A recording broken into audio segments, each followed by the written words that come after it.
আজকে অনেক গরম। এখন যদি ঠান্ডা ঠান্ডা কিছু খেতে পারতাম তাহলে ভালো লাগতো। অনেক গরম। ফ্রিজে তো ঠান্ডা আছে। ও বেনা, দাঁড়াও দাঁড়াও, নিয়ে আসতে আসতে। হ্যাঁ হ্যাঁ, যাও যাও, ঠান্ডা কিছু খাই, ভালো লাগবে।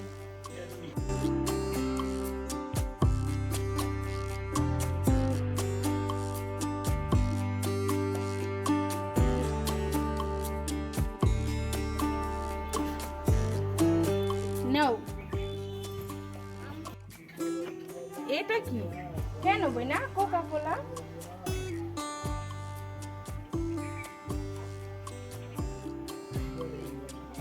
তুমি কি কোকা কোলা সম্বন্ধে কিছু জানো না? না বেনা, জানি না। তুমি কি জানো না এই কোক খাওয়া আর আমার মুসলমান ভাই বোনদের রক্ত খাওয়া এক সমান? আমরা এই কোক খাবো না। হ্যাঁ জানি, আমি জানি। জানো তুমি? হ্যাঁ, এই কোক আমরা খাবো না। এই কোক যেই দেশে তৈরি হয় তারা আমাদের মুসলমান ভাই বোনদের অত্যাচার করছে। তাদের জিনিস খাওয়া আর আমার মুসলমান ভাই বোনদের রক্ত খাওয়া এক সমান। তাহলে তো এই কোক খাওয়া ঠিকই না বেনা, তাহলে ফালাই দিয়ে আসি। কেন ফেলে দিবা? এখন তো এইটার টাকা তাদের ফান্ডে জমাই হয়ে গেছে। সেই টাকাটা তো এখন তারা আমাদের মুসলমানদের ক্ষতি করার জন্য কাজে লাগাবে। সেক্ষেত্রে আমরা এই কোক কিনে এনে কেন ফেলাবো?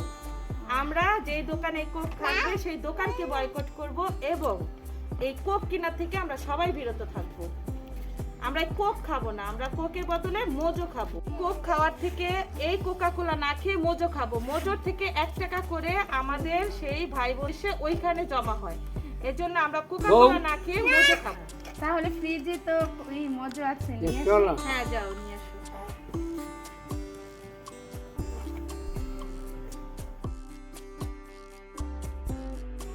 আমরা তো এখন থেকে কি খাবো? কোকা কোলা খাবো না মোজো খাবো? মোজো। আমরা কোকা কোলা কোনো দোকান থেকেও কিনবো না।